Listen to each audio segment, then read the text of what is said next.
I'm WastelandFirebird. We're an enthusiast, motor insurance, cars, and coffee. I'm WastelandFirebird. I was trying to figure out where to go this weekend, and then I found out where to go this weekend. There is a Cars and Coffee that's being put on by the #1 rival to Shannon's Insurance. We're gonna go to this event and we're gonna try to get sponsored. Oh yeah, and we'll look at some cars too. Old Celica. If you would like to sponsor my channel, just send me some amount of money and I'll give you 1 second on my channel. You can send me $1 if you want. Now, if you send me more than $1, just to be clear, you don't get multiple sponsorships. That would just be like whatever, if I feel like doing it. There's something behind us. Check him out.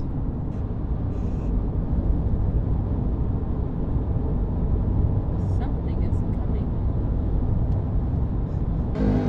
Yeah. I did not expect that. To whoever did the burnout in the beige, Holden, I salute you. Or Australian salute. I don't want the streets to be filled with chaos.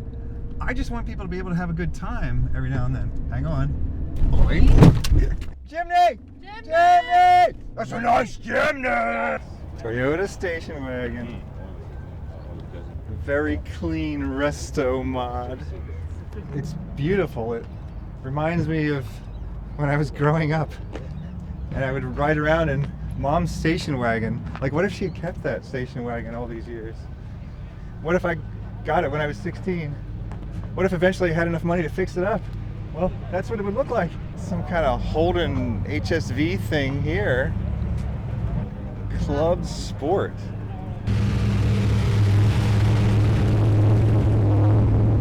Look at this beauty here. Another 90s or 2000s Holden here. I haven't seen a lot of these. It's also got the HSV badge on it. Look at this Datsun over here.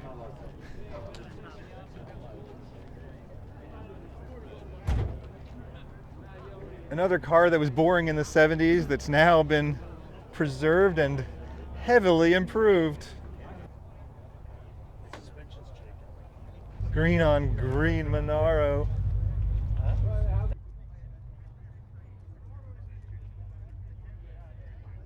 Integra Type R. I may be on record as saying they didn't come with air conditioning, but I looked it up. Air conditioning was optional, and that's still a big deal. The car was performance oriented enough that they said, if you're serious and you want to get rid of the weight, we'll sell you one without air conditioning. XR Boss 260. It's a 6-speed. Something weird about you people is you really like the Ford videos. If the word Ford is in the name, you guys watch it. What's wrong with Holden? Toyota Corolla 1100. First generation. That's a beautiful sign. Hand-painted sign.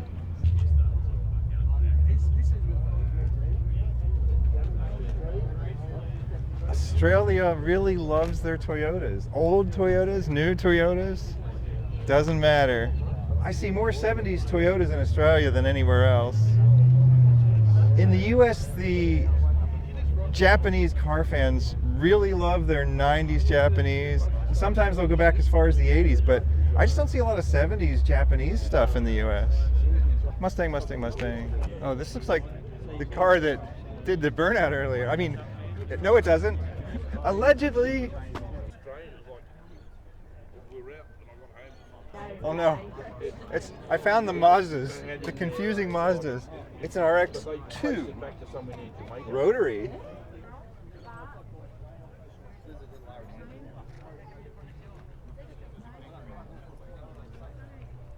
So the rotary engine is round, and it pretty much just looks like a big fat transmission attached to the transmission. It really does make intuitive sense to just have the engine spin continuously and connect directly to the transmission. It's just longevity issues and emissions issues that have prevented the rotary from being more successful. I heard they're reintroducing it though. They're going to bring some rotaries back.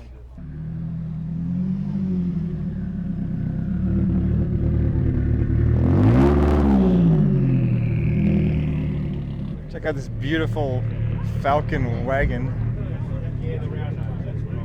Waratah National Park Wildlife Reserve. Cars with jobs. We found the Enthusiast motor insurance booth. Hello. Do you work for Enthusiast Motor Insurance? I'm your guy. I am your guy, but you have to sponsor my channel in order for me to remove this tape from my shirt here. Now, sponsoring my channel is actually quite easy. For the price of $1, I will remove this tape from my shirt, and I will say that Enthusiast has sponsored this episode of the Wasteland Firebird Show. So, does anyone have $1? I got 5. Oh, I don't know if we have any change. As a form of blackmail, if I don't get $1, well then I'll say that I hate Enthusiast Motor Insurance, and we don't want that. It's about to be decided. $5 to see what happens here. $5? I just get all of. Oh my goodness. I'm rolling. Oh my goodness. Okay. Enthusiast Motor Insurance. Okay, this might take a while. This is really. Yeah, it's good tape. This is really good tape, Corolla actually. tape. Yeah. Oh, there we go. Enthusiast Motor Insurance has sponsored this episode of the Wasteland Firebird Show. See, this is the way you do it. Other insurance companies of Australia who shall never be named again. Are you the guy that runs Enthusiast Motor Insurance? You guys are the second most popular enthusiast motor insurance company after whatever the number one is. That's right, yeah. Yeah, and so like, are you guys a distant second, or are you guys like a close second, or what? We're a closing in second. Closing in. Are you guys growing? We are, very That is rapidly. great to hear. Yeah. Why do you think your growth is attributed to? Do you think people are frustrated with their other options, or what? That's definitely a part of it, but we just keep things simple. So we get people on phones, we get people through our quoting online, and we just keep it as simple as possible. Our claim service is, as far as I'm concerned, the best out there. And at the end of the day, that's what you're paying for. You're paying so when something goes wrong, you've got the team in place that'll help you get your car fixed or get money in your pocket. I am so glad that you guys exist, because competition is what makes the world go around. That's right. And you know who's going to give the best service? Number 2. Exactly because right. they are hungry. Hungry is the Number word. 1, they just rest on their laurels. They Yeah. don't care. I love the fake wood on the side of this mini Clubman estate. 10-inch wheel. They're 10-inch wheels. 10-inch wheels. Did. Whoops, Did you touch sorry. that man's wheels? I did, sorry. You think because tires touch the ground that somehow it makes it okay for you to touch the tires? If it's okay for you to touch the tires, just because it's okay for the tires to touch the ground, that means it's okay for you to touch the wheels, because the wheels touch the tires, which touch the ground, which means it's okay for you to touch the axles, which touch the wheels, which touch the tires, which touch the ground, and then pretty soon you're just rubbing your hands all over the car.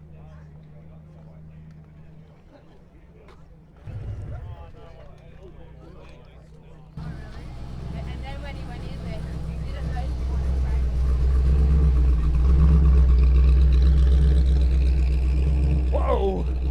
What the heck do we have here? It looks like a combination of many eras, including the 90s. It looks like we've taken the 30s and we've souped it up in the 50s, and then we painted it in the 80s, and then we added a bumper from the 90s. This car is a salute to the entire 20th century.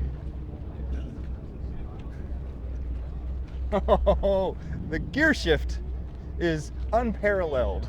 I love what they've done with the exhausts. They look like rocket engines. Mitsubishi Colt.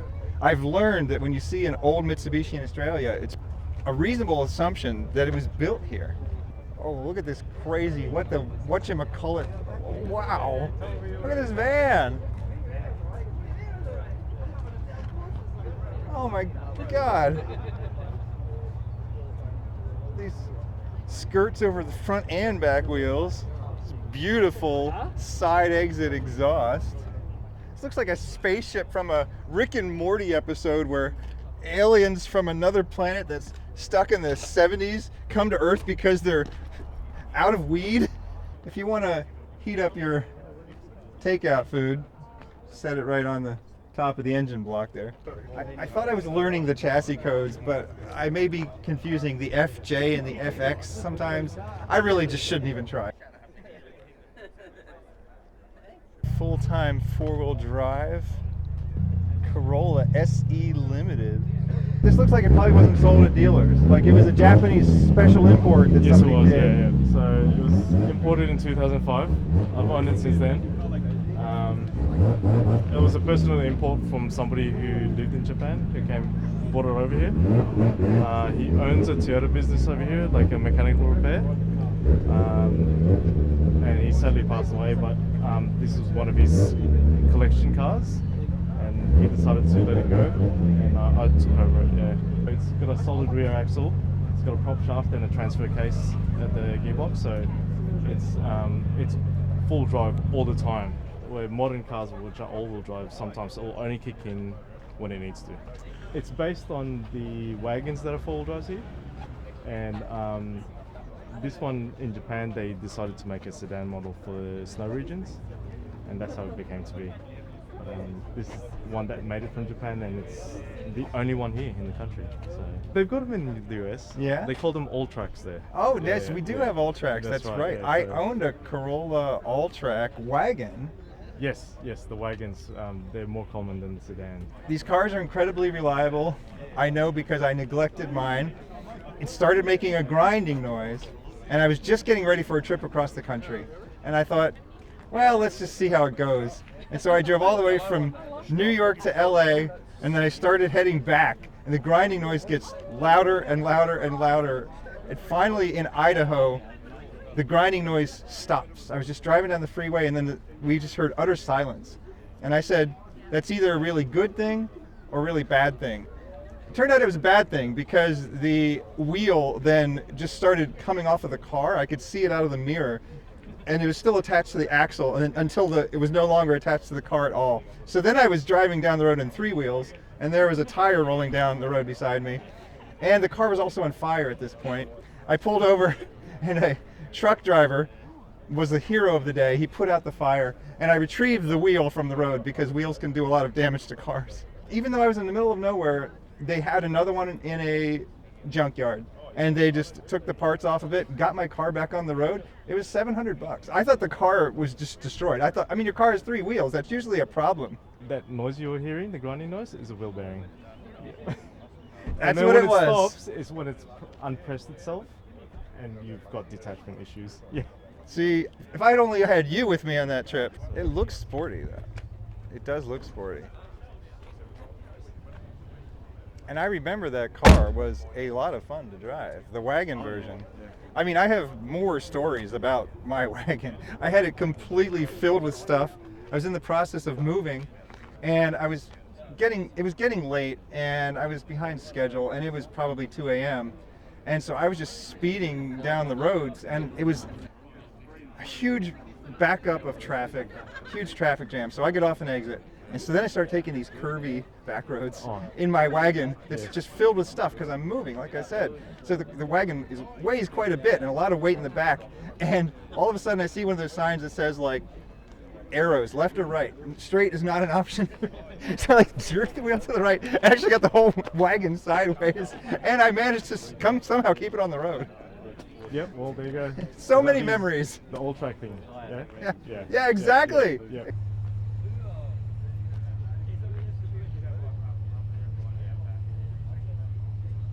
We will be at Bathurst next year. Not driving, just shooting. I mean, I'd be happy to drive.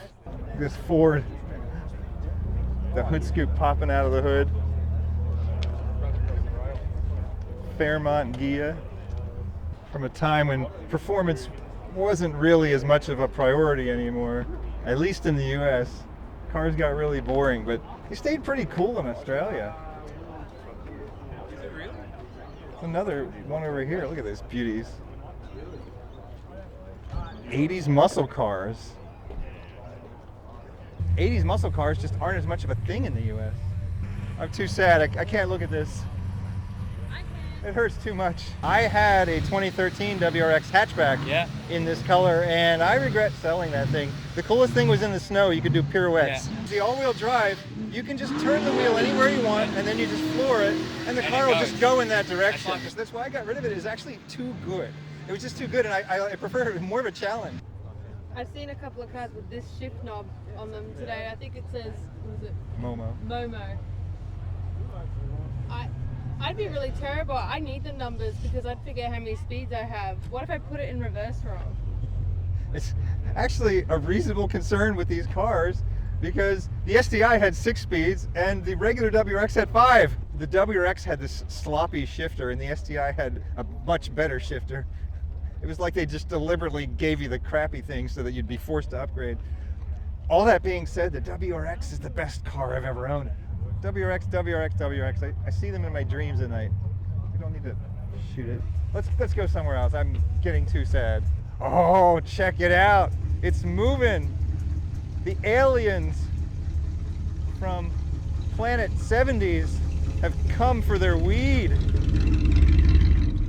It's a Mercedes pickup truck, X350D 4MATIC. We don't get these in the US because Mercedes is not about picking things up and trucking them to places. That is not what Mercedes are. They're about luxury. Now, it's true, they're moving more into the SUV realm because everyone's moving in that direction. And it's true that pickup trucks are becoming more and more luxurious. But Mercedes has not yet entered the American pickup truck market. Mustang. No.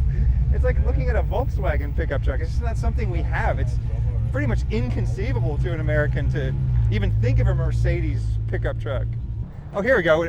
We've now been distracted from the cars and coffee, and we're leaving the boundaries to explore the random cars of Australia, such as the Volkswagen Amarok.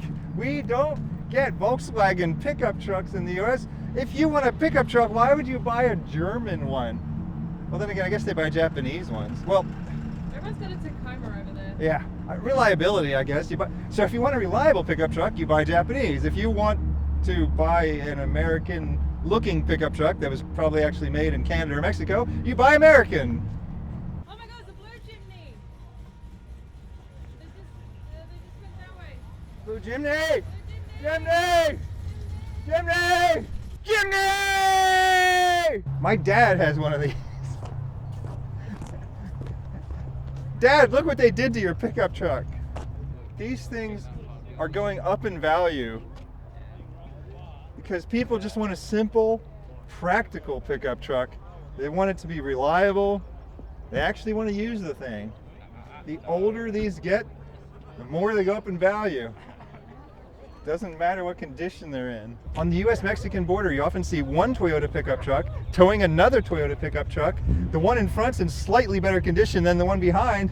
They're taking them to Mexico because Americans get rid of the car that they don't appreciate. It's like, it's no good, it's all rusty. And people from Mexico say, these are really good, reliable trucks. Datsun 1200? Australia just has a bigger JDM scene than the US. Go to a random car show and you see all these old 70s Datsuns and Toyotas. Oh, this one's got a purple interior. Someone was clearly trying to attract my attention with this design choice. And now, a word from our sponsor. $5. All right, Shannons. If you want to be in next week's video, it's going to be $6. That's for all of you. The prices have gone up. If you want a 1-second slot of time in my video, it now costs $6.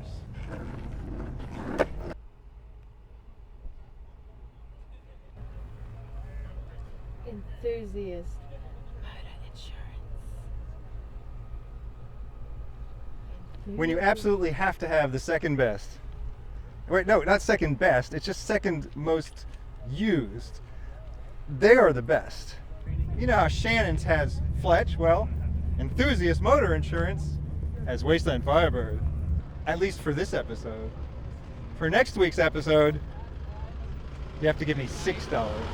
Wasteland Firebird can be bought. WastelandFirebird is for sale. Wasteland Firebird has been sold. When we were at Berma, Southern Highlands Cars and Coffee, there were several mini trucks, 90s inspired or actually 90s built mini trucks. I thought this movement had just been forgotten and these trucks were gone, but they're coming back? Or maybe they never left.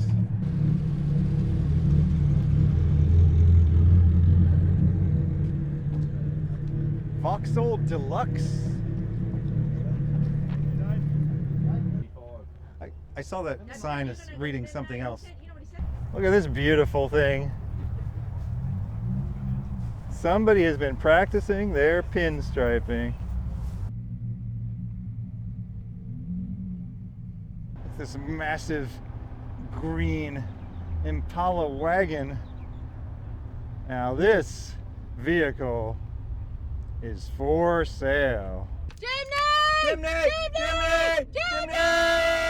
Just goes to show, if you put in the work, you too can find success. Today I found a sponsor for my channel, or at least one episode of my channel. This has been not just any Cars and Coffee, this has been the Enthusiast Motor Insurance Cars and Coffee, which is the best Cars and Coffee in the world, even if it may not be the most popular. I'm WastelandFirebird. You are somebody else. Thank you for inviting me into your home or onto your portable device. Have a good night.